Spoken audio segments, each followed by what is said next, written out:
If I could just have you give me your name first and last so I have it on the videotape. My first name is Shizu Sakurai. Sakurai is my last name. Shizu is my first name. And what was your unmarried name? Ando was my last name. So which... Shizu Ando. Ah, okay. So which prefecture was your family from? What part of Japan were you? Oh, my father came from Yamagata Prefecture, but I was born in Hokkaido, and Asahikawa is the capital of Hokkaido. And I came to Tokyo afterwards. My father was transferred to Hirosaki, Aomori Prefecture, where my sister was born. And then that's where my father became a reserved officer. So he came back to Japan, Tokyo, and then that's where my brother was born. So are you the oldest? I'm the oldest. You're the oldest. So you're the mature one of the family. I think so. Isn't that what they say about the responsible one? That's right. Huh. So how long did you live in Japan before you came over? I was 14 when I came to America, and left America when I was 29 because my mother died in 1936, and my father wanted to bury her in Japan, so he and I took her ashes home. And I stayed 30 years in Japan. And in 1966, I came back because I sent my son to University of Dayton in Ohio because I went to UCLA, and I wanted to have him have American education. So after he graduated from he went to French mission school, where they started from the kindergarten up into to the middle school, and he graduated. And I thought I sent him to the University of California, so I went over there to UCLA. But when I was going, there were only 4 girls in my class, because 10, I'm talking about Japanese girls and Japanese students. There were only about 10 boys and about 4 girls. That's all out of 100. I was almost 1,000 students.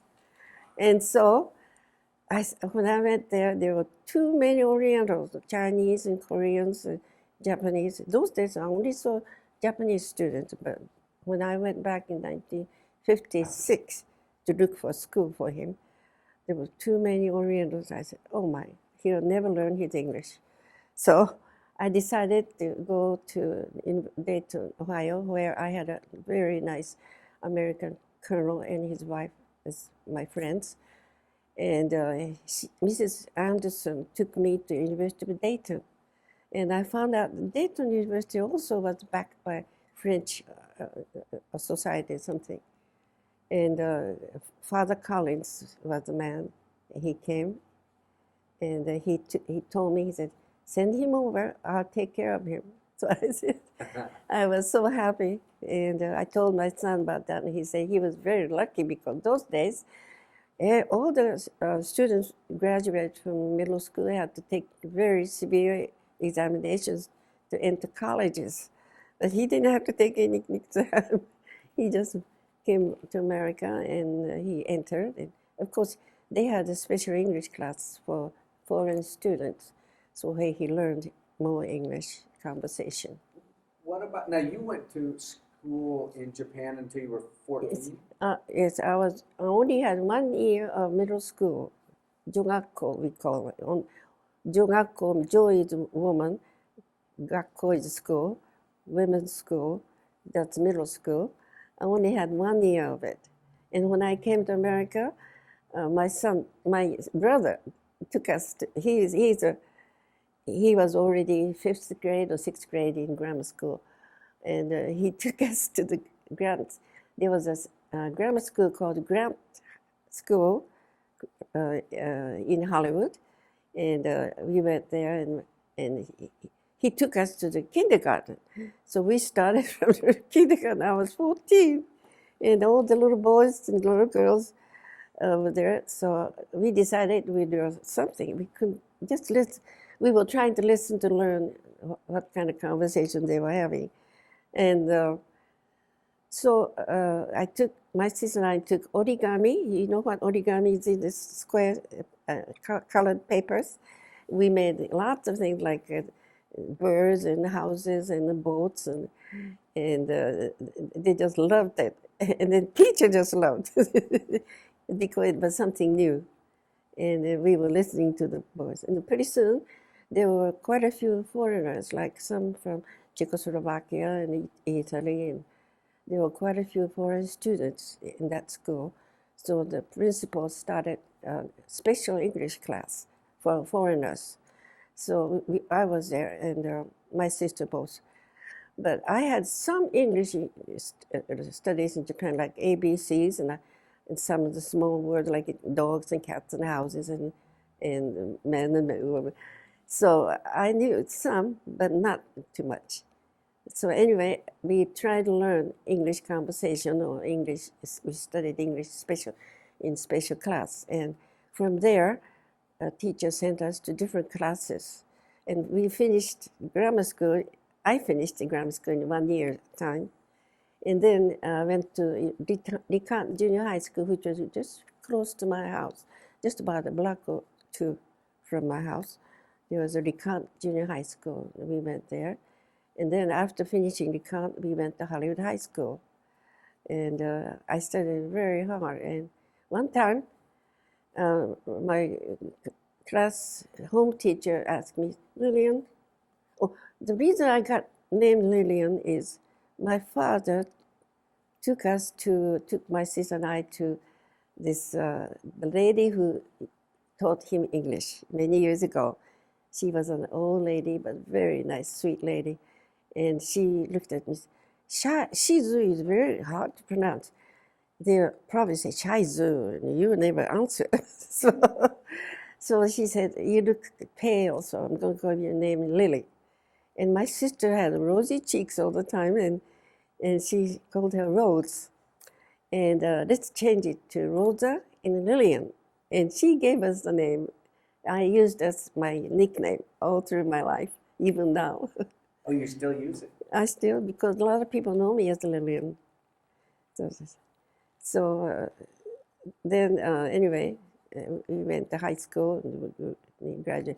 And then the teacher asked me, we had a very nice homeroom teacher, and she called me, says, one day, she gave me the report card, said, look, Lillian, you have 3 A's and C in English.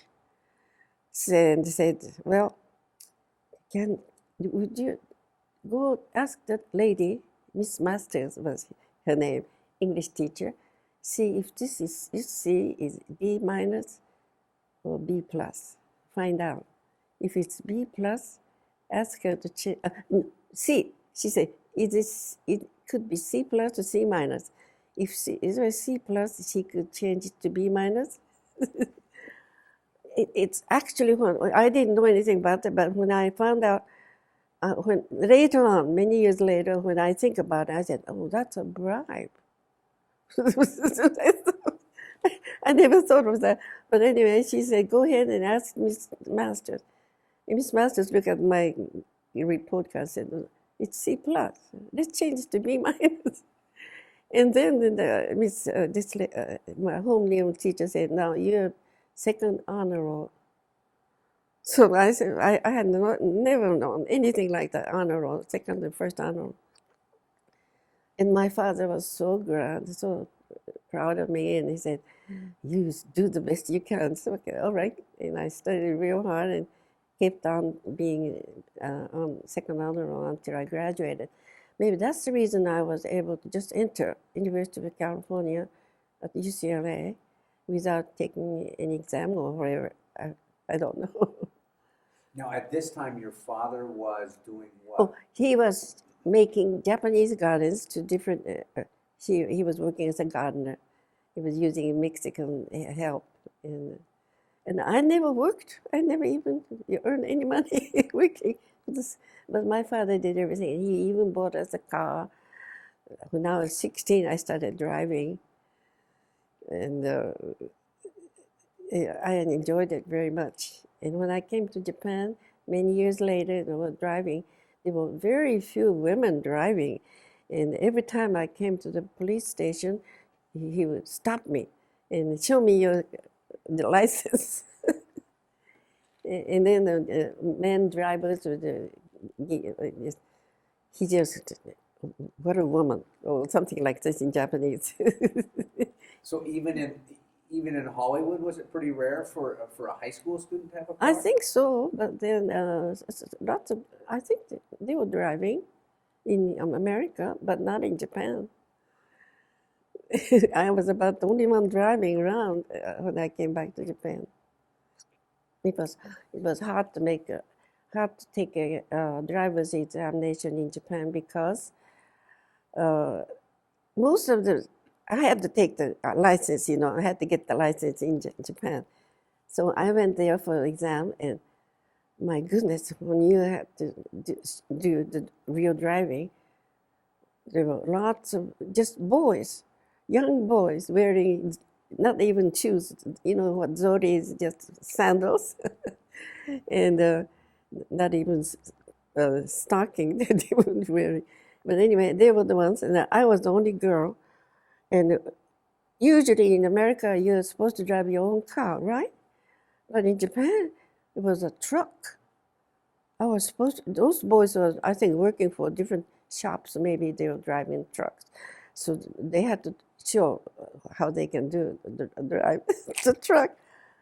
I never have driven the truck. And then I could go forward, but you're supposed to go backward in the road like this. I failed. Couldn't do it.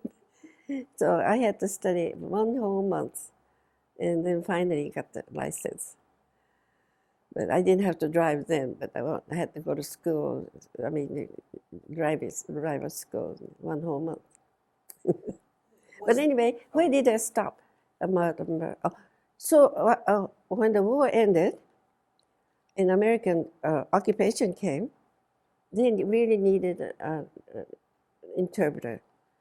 And this Lieutenant Colonel Emoto was up near Sapporo. There was a liaison officer over there, and he was the commander there. And he called me and said, "This time you really can help. You better come up." So I went up. I said, "I'm going to do the work this time." So I took my father and my son, and I went to Hokkaido. And he was very glad to have me over there, and I was glad to have. Finally, the 3rd time he tried it, and the 3rd time I can help him. So he said, "Go to Kisapu, which is just outside of Sapporo, just suburb of Sapporo. There was a Japanese hospital, Army hospital, and American 76 Field Hospital from Philippines. They came from Philippines, and 76 Field, they called 76 Field Hospital, and go over there, and they needed you for something. But I was supposed to be still working for Lieutenant Colonel Emoto in Japanese office in Sapporo. But I went there, and the officer came out. He was also Lieutenant Colonel. I forgot the name of him. He said, the first thing he said was, "Where is your dictionary?" So I said, "Oh, my dictionary was burned when America came and bombed us, and I lost everything. So I don't have one dictionary. You're the only one came without dictionary. Come inside and see." So I went inside, and there was a great big table, round table, full of medicine, just in the boxes and the bottles, and all written in Japanese. And there were 2 boys and 1 young girl. They were all graduated from University of Sapporo. And every one of them held a dictionary in their hand. And so the Lieutenant Colonel said, "You see, they all carry their dictionary in their hand. And every time I ask a question, they say, 'Just a moment, please,' and they go like that." So I said, "I can never get anything done." So I said, "Well," he said, "You have to help us." So I said, I would very much like to do that, but I can't do it by my own will. You have to get me officially out from the Japanese section. And so he said, okay, let's go see this Lieutenant Colonel Emoto. So first time I ever rode Jeep, got up in the Jeep, and he and I went to Sapporo and met him. And two lieutenant colonels, I'm sitting in the middle, they're trying to pull me. And then finally, after so much conversation between them, Japanese lieutenant colonel said, you won the war, so you may have her. So I only worked for this lieutenant colonel, Japanese lieutenant colonel, for about an hour only. And I went over to the other side, the American side. And when he took me back to the hospital, he said there are some small houses in the back of the hospital for the employees of the hospital to stay, and you can have one of those. And so why don't you bring your father and son over, and then we'll feed you, so we don't have to cook. You can come to the mess hall and get all your food you need 3 times a day, and if you're not around, your father can come get them. So I was very lucky, and I didn't have to cook at all. Didn't even have to buy kitchen utensils. And they fed me, my father and I, and my son. And I was working 24 hours a day because sometimes at midnight they would need me. So I couldn't get into my pajamas or nightgown to sleep because it takes too long to, and sometimes they needed me right away. So I was the only bridge between America and Japan those days. But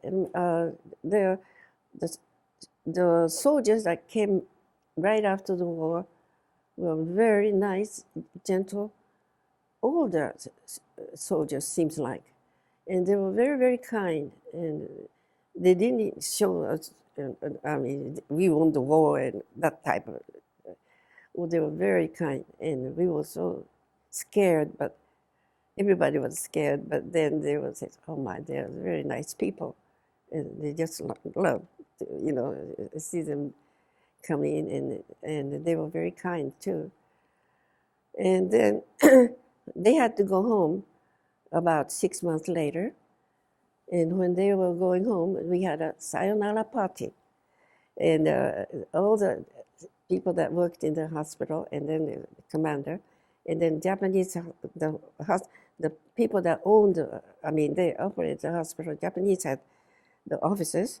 They both, altogether about 20 people, I think. We had a nice party in Sapporo's, I forgot what restaurant we went, but we had a nice party there.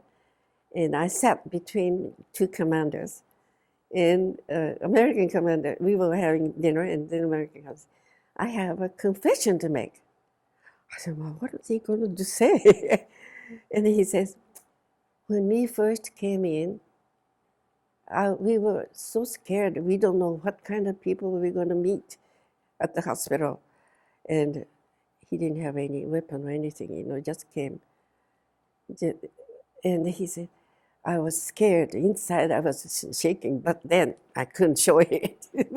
And he came, and I saw all these members of the hospital standing right at the gate. They were all standing in line, and they bowed, and they were smiling, and we were so relieved, and it was so wonderful, he said. Then Japanese officer, he said, well, I have a confession to make.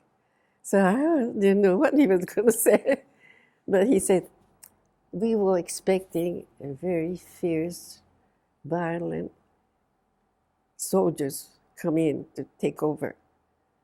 But what we saw was 2 men only.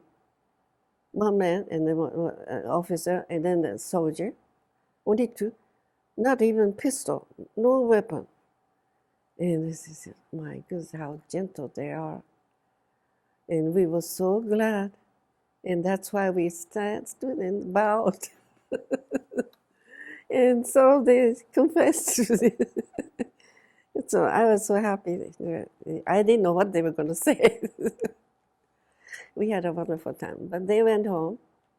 And after they went back, the wounded soldiers also went back. So the hospital returned to the Japanese officers and doctors.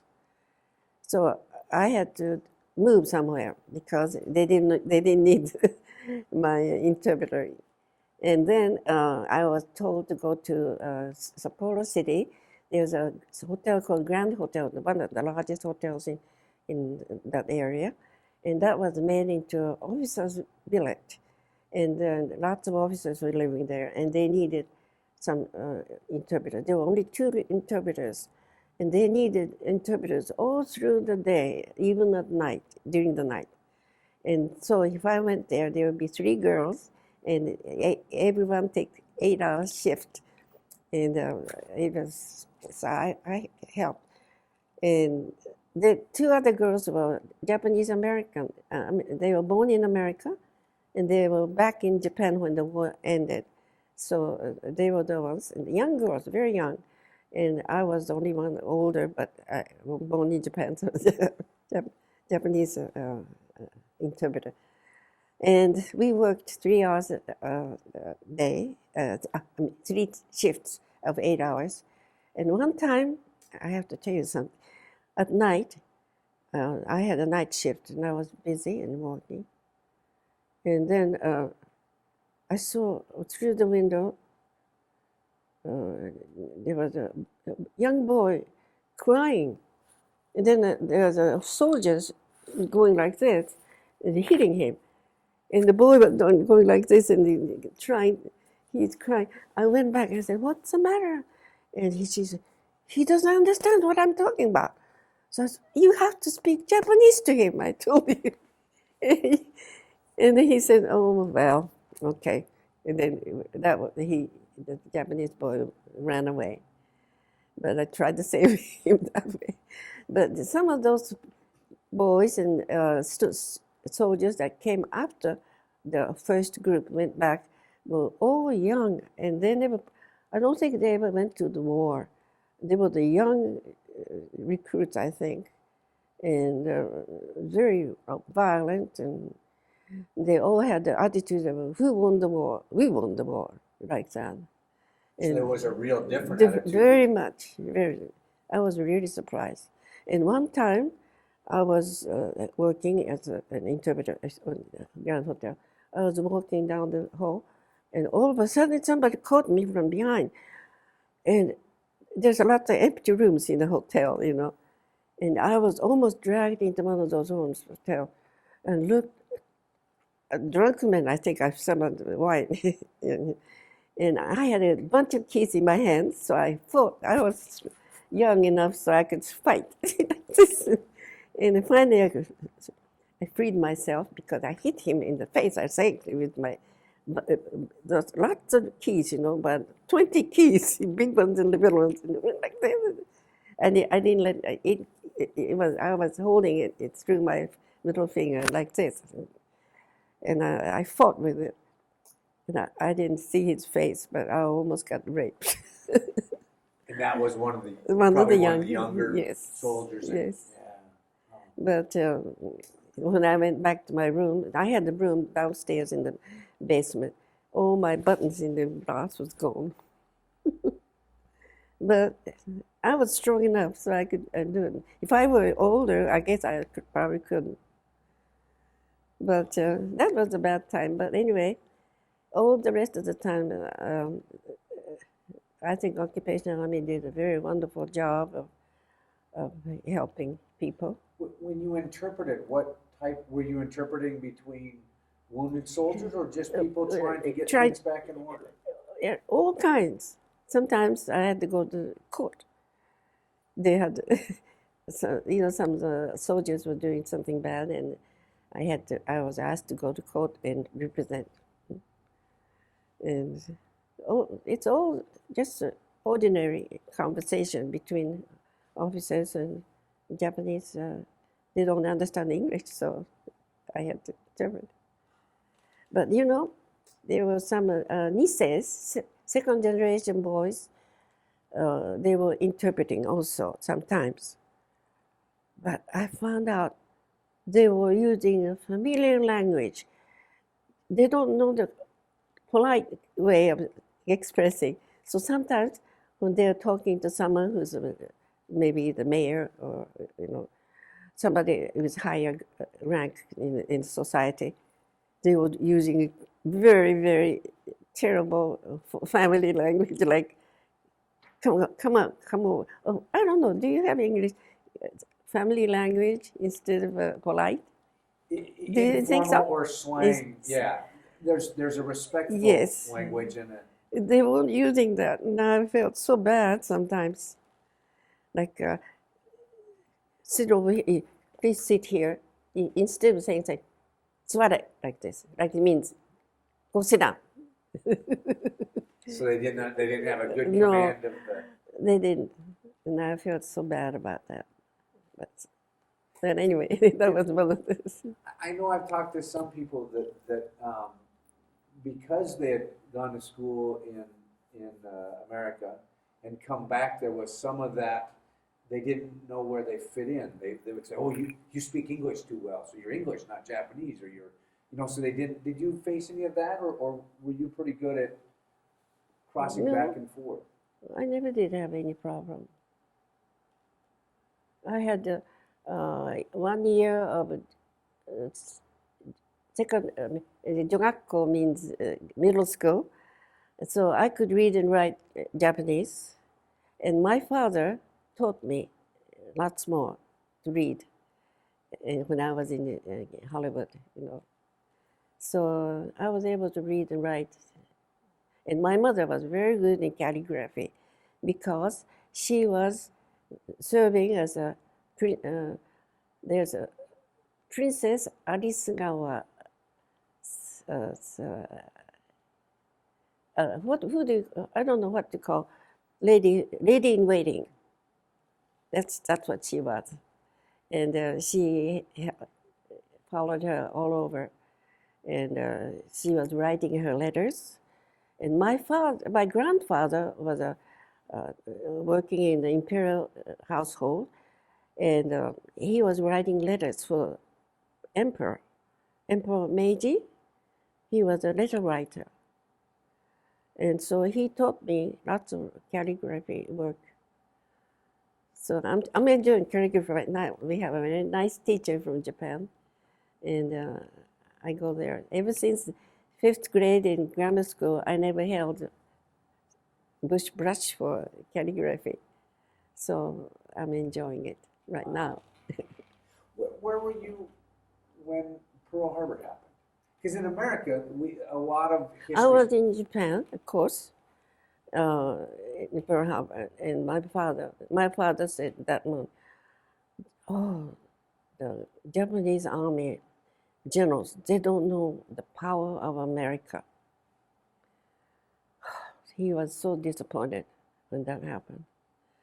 But even before Pearl Harbor, my husband had gone, you see, because Japan occupied Indochina, now Vietnam, about a year before, I guess. But anyway, my husband was selected to go to interpret. I showed you the picture. So he was gone. He didn't. And 6 months later, Pearl Harbor started. So that's when I was asked to go to Pearl Harbor. Then the war came, Japan was fighting and all that, and then we were bombed. I think we were bombed in 1945, March, April, and May. March, April, and May. And in May, our house was burned. March, I was there. Houses around us were all wooden houses, and they were bombed and they burned up. Some of them didn't, but they all came and brought us their furniture and things that they wanted to keep in the house. And our house was just I told you, I think, before, it was a warehouse, like everybody brought everything. So we thought maybe our house was stand the bombing. But in May, my sister-in-law, in that house had a great, my husband's family, Sakurai family, and my husband's elder sister's family, 2 families lived in there because there were about 14 rooms altogether. And my husband was an operating Institute of Foreign Language in the back. They had a great big studio there. And so we were all living, but all the maids have gone home, so my sister and I had to do all the cooking. We have never done it before, but we had to do the cooking. And but anyway, we decided to evacuate to the house she had in Saitama Prefecture, which is just north of Tokyo. So we were there since April, I think. And then May, our house was burned. I saw that night all the bombings. I saw the real dark sky and see all the red drops, great big drops falling like rain all over Tokyo. And you never seen anything like it. It's just dark and black and the red drops. I think they called it carpet bombing, like this. Right? And so we thought maybe surely this time our house probably was burned. But we found out the way the house was burned was there was a big girls' school in front of our house. Have you ever heard of Yasukuni Shrine? The shrine that Mr. Koizumi was going, and they had some kind of a, I don't know, complaint about. But anyway, there was a big school in front of us, in front of our house. And then the bomb fell on top of this roof and it went right through our parlor window. And then broke the window and it burned from inside. And it started burning from underneath the piano that I took home with me. And so our house was burned and I lost everything. And only took a few things with me when I evacuated, so I lost most everything I had. So when I had to work for the occupation army, I had to go to the summer house. We had a summer house on the Pacific side of the Chiba prefecture. And we went there and we took all our clothes that we don't wear in the city in the summer house. So I went there and I had to wear, all the girls were wearing pants for the first time. And I never worn pants in my life then. And then I took my husband's old pants and shirt and things that he wore. I wore them because I didn't have any other clothes. And so I went up in Hokkaido just like that. Did you feel safe in your summer home? Summer home? I mean, was the war kind of away from there?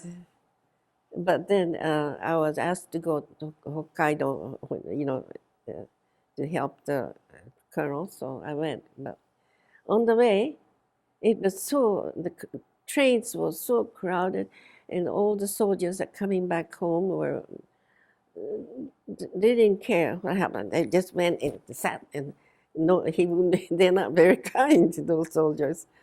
And usually two people sit on the chair, right? Seat. But everybody, the seats were all taken by three. 3 people were sitting. And then people were standing in between the row. Oh my, I knew it was going to be hard. So day before, I didn't eat anything. I didn't drink. My father and I just didn't eat anything or anything to drink. And so we couldn't go to the bathroom, so we decided not to eat. And then we went to Hokkaido.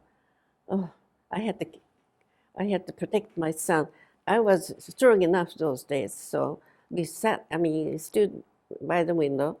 I held the window like this, And then I was holding him right here with my back. Protecting him So from all the protected. people. And oh, it was awful. And one time we wanted to buy something at the station. And in Hokkaido, there's a place called Makunai. And the bento, it's lunch box. And they were selling it. So we were going to buy one.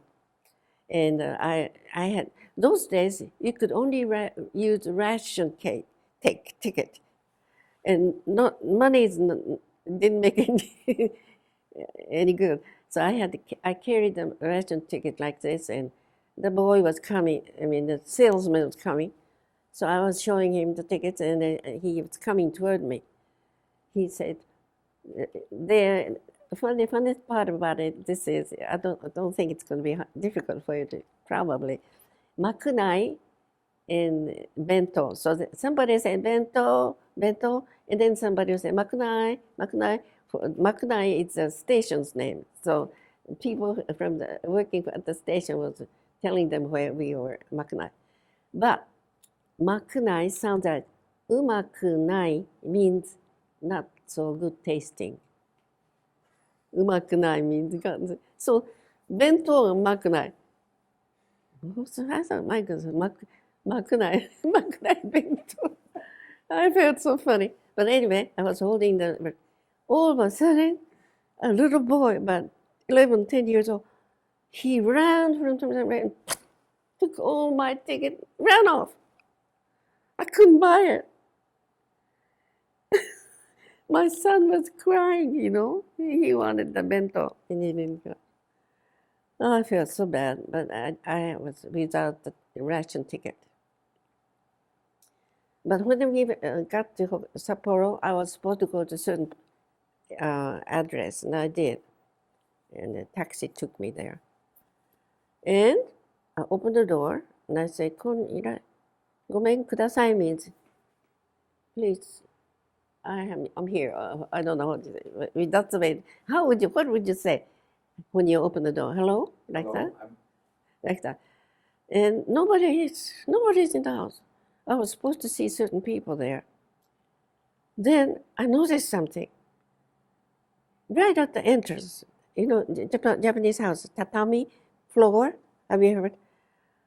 The floor was full of dirty footprints, shoe prints all over. I said, "Oh, I bet American soldiers didn't take off the shoes." And they were walking the dirty, muddy place and then walked right into the house. The tatami was just full. So I said, "My goodness." And I called and called. Said, "Anybody home?" Nobody. So I said, "Uh-oh, they must be working. And this is not the place where I was supposed to come to here, but the person isn't there." So I went out, and the city was just dead. All the shops were closed. Nobody on the street. And I didn't know what to do. And my father and myself and say, my son walking, and what am I going to do? Nobody around. And then way over in this distance, I saw a woman carrying the baby on the back, walking. So I ran over and I asked for help. And then she came, she and I talked. She said, I told her I was sent from Tokyo as an interpreter, and I had to work in Sapporo. And she said, "I have a brother who's got a nice shop, and he has lots of rooms, so I'll take him there." And she took us there, and he was so kind, and his shop was closed. And he opened the door, and he let me in, and he let me have a room upstairs, and he even fed me. He was very kind. I'll never forget that kindness. And I let my father and son stay there for a few days. Then I went to Sapporo that next day. That's when Lieutenant Colonel told me to go to 76th Field Hospital. But anyway, I had a room, a nice little house, just a one-room house, for the employees of the hospital to live. So I was there and I stayed there until they deactivated. When you were in Tokyo, you're the first person I talked to that was in Tokyo before, during, and after the bombings that happened. What was Tokyo like before the war? Before the war, it was well, real. You see, nothing. Well, what can I say? There's nothing that was happening, and Tokyo was a very nice city to live in. I just enjoy. It had a nice shopping centers, quite a few of them. Different. Have you ever been to Tokyo? Ginza, Shinjuku, and other places. And have you been to Ginza? I've been to Ginza, yes. We used to shop there. There are lots of department stores there. And it was very nice. I lived in Tokyo always, ever since I was, how old was I when I came back? Anyway, I got married in Tokyo, so. So would it have been considered a metropolitan area, the central area where everybody would come to? Kind of like Seattle is for this area, Yes. Theater and shopping. That's right. Downtown is Ginza, or the where the MacArthur's headquarters was. Do you know where that is? You know where the palace was, and then it's what do you call holy water section? I can't think of the word. There's a little lake like the water. What do you call that? So a park. Yes. No, you see, right in there's a palace, and around the palace there's a water. The moat. We call it Moat. Moat. That's Yeah. it. That's what I was thinking. And then have you noticed there's a park called Hibiya Park? I'm not familiar. I see. Right there, at the corner of Hibiya Park, and then near the palace, there's a great big tall building where MacArthur's headquarters was. He was there all the time. So what was it like when you came? Because when I came back to Japan, I mean after the war. Yeah, it's shortly after. Describe Tokyo. When I was working in that hotel, I was thinking. I said, "My gosh, I have to send my son back to the old school where he went, the missionary school, and he was going to this country school, and I wanted him back to Tokyo so badly." So there were lots of officers. That was the officers' billet, and there were lots of nice officers there. And I asked one of the officers, "Can I get some kind of job? Find a job for me in Tokyo, so I could." You cannot come into Tokyo unless you have a job which required you to be in Tokyo. So he found me a nice job at Kubota Iron Works in Tokyo. Wanted to export their iron pipes to South America, and they needed an interpreter because anything that they had to export, they needed MacArthur's permission to do it. So you had to go to MacArthur's office to get the permission every time. So they needed an interpreter, and so I said, "Oh, that's a wonderful job. I'm going to take it." And I took my father and my son down to Tokyo, but there was no housing. I had to ask my uncle. He was very lucky. He lived very close to the edge of Tokyo, and his house was spared, and he had a whole house in good condition, and he let me have one of his rooms, and my father and myself and my son stayed there while I worked. But anyway, I was very lucky, and I went there and I started working for the Kubota Iron Works. I think it's still there, that big company. I assume it's probably Kubota Tractors. Kubota, yes. Yeah. Kubota. So were there any landmarks in Tokyo, or when you looked at the city, were you lost? I went there where my house was. Oh, it was flat. All the houses around the front. And then I saw, I was there right after the bombing, and I saw the house. I knew where the piano was because there was a big iron plate was lying around. That's where the fire started, I understand. But we lost everything. So I wanted to come back to Tokyo, so it was a good thing I found a job. This Lieutenant Colonel also, very nice gentleman, he found me a job, and I was in. Then my husband came back. He didn't come back until war ended. 6 months after the war ended, he came home. And oh my goodness, he only had 500 yen. Then everybody was given 500 yen to come home. And when he first came home, he went to Ginza and ate everything he wanted to eat. He said, spent all his money.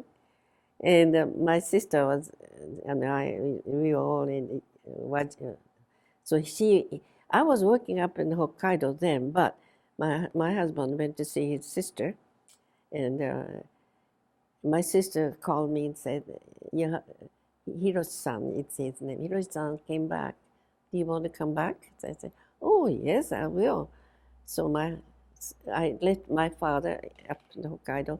I took my son.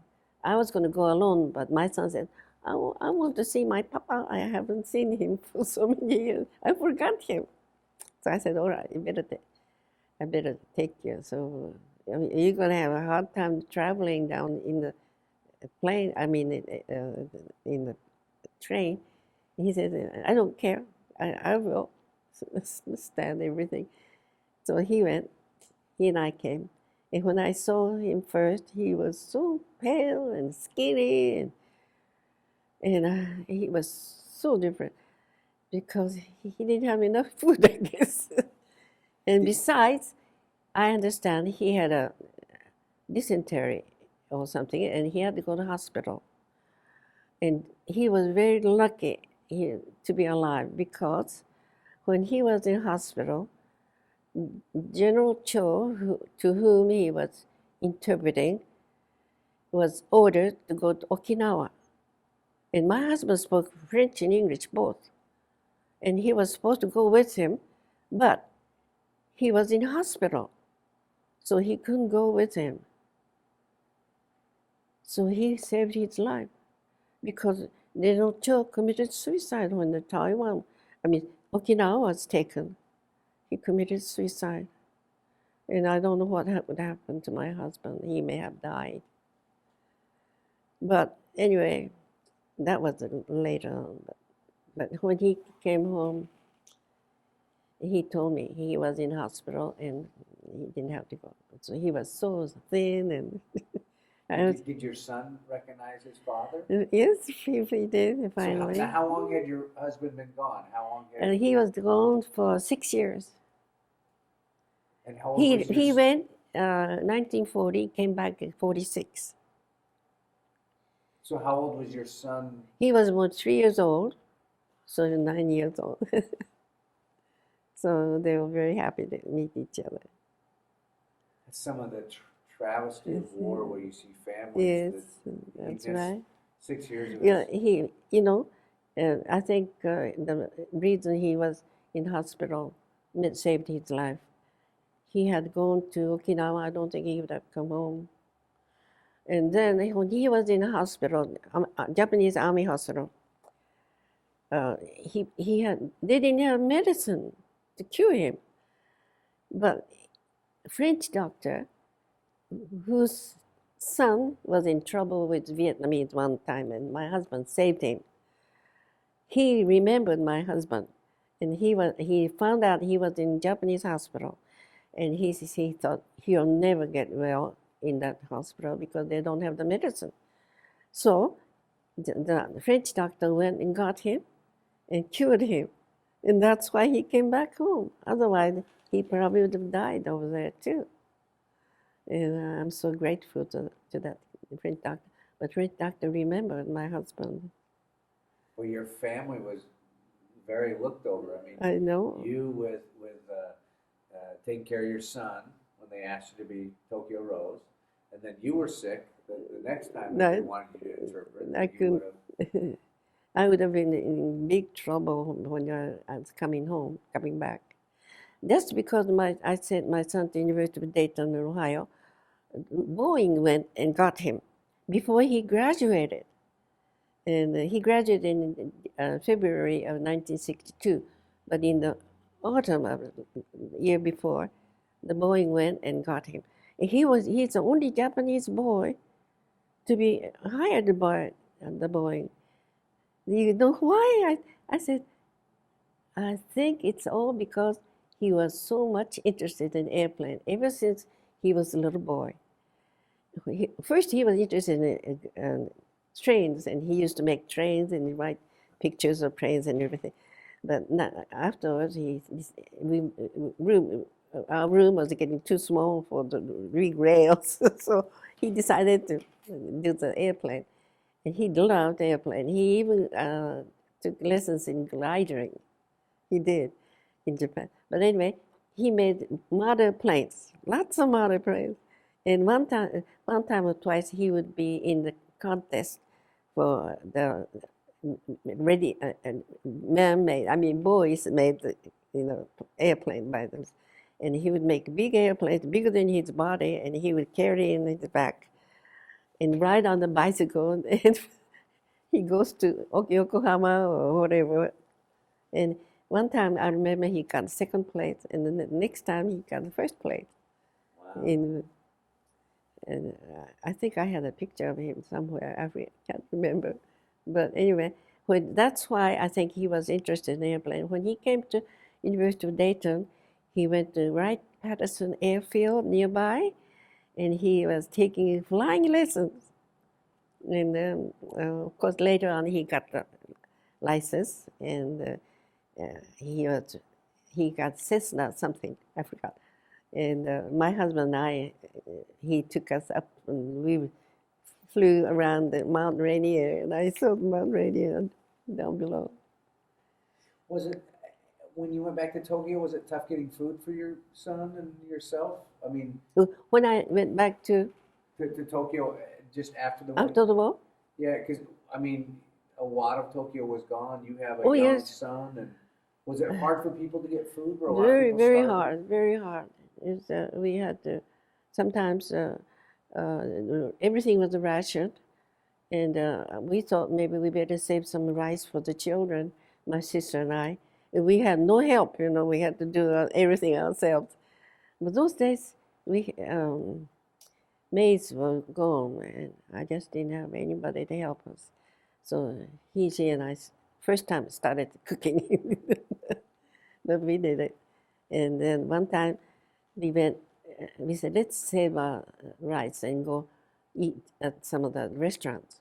And they were all lines standing up. And then when our turn came, it was just a soupy, like some grains of rice floating in the soup and some vegetables in there. And that's all we had. And then everybody took spoon and fork and chopsticks. We didn't take anything with us because we didn't know. So we had to sip it. Oh dear. And we never did go anymore. Yeah. But it was very difficult for that. We had to eat everything that we never ate before. Some plants I think we ate. I forgot which one. Leaves. Do you remember ever fearing for your life with all the bombings going on and all that? Or? No, I never did feel. And all the boys, young boys, went to war, and we were only the older men and women were. And then once a month or so, we all had to practice how to fight. And if some, American came, it's like, So women went out, and I had to go because I was young then. And they gave us some bamboo. We tried to learn how to use it. It was awful. But anyway, once a month we had to do that, practice. That's awful, isn't it? Did you ever hear any of the propaganda about the Americans? There were these bearded men that were supposed to come and rape and pillage, and No, I didn't hear that, something because like the same that. thing was happening over here. They were doing characters of Japanese people and what they were supposed to look like, and the same thing they did over in Germany. Everybody had all these. Well, they were scared first, and of course everybody was. But like I said, first group of the people were very kind. Oh, they were so kind. And then the second group was not so. But we got used to it. Then I think American people were in general very kind. They were very kind. Do you remember where you were when you heard about the bombing of Hiroshima? I was in Tokyo, of course, and that there's a the whole town went in smoke.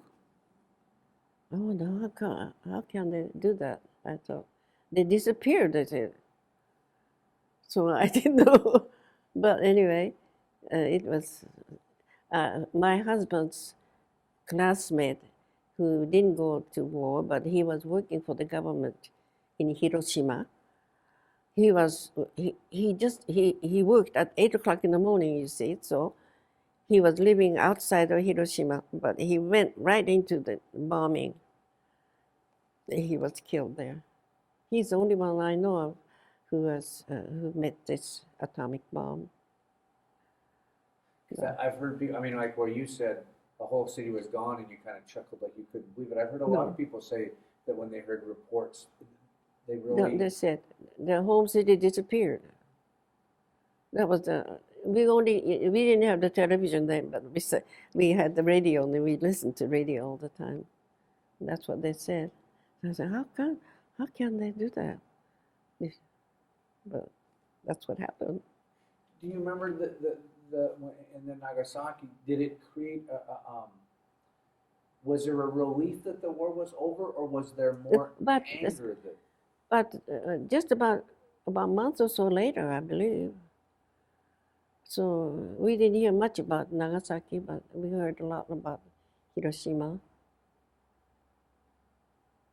Because I know the debate still goes on. Should the bomb have been dropped, or should it not have been dropped? What's your view on that? Maybe that's what made Japan stop war. I guess they decided to surrender, I think. Probably. So was that a good thing, or was that a bad thing for Japan? Maybe it was good. Otherwise, they would probably fought until I had to go out and fight. Probably they would fought until everybody was So maybe that would stop the war, really. I think so. Some of those Tojo's group, they were fighting, and they wanted to fight to the last person, I guess. So maybe that was it. That would stop the war. Otherwise, it probably wouldn't have stopped. That's the hardest thing, is Yes. because I mean there was kind of a no-win situation, and I know they had the fear of if they invaded Japan, how many lives would have been lost, and who was to you who was the emperor? You know, Was he a deity? Was he a god? Was he a man? I mean, how did you view him growing up? didn't consider him as a god, but he was someone who was supposed to represent Japan. But he didn't have much power, did he? But he did say yes to the war. He must have been asked. He must have said yes. So maybe he couldn't say no to them. I don't know why.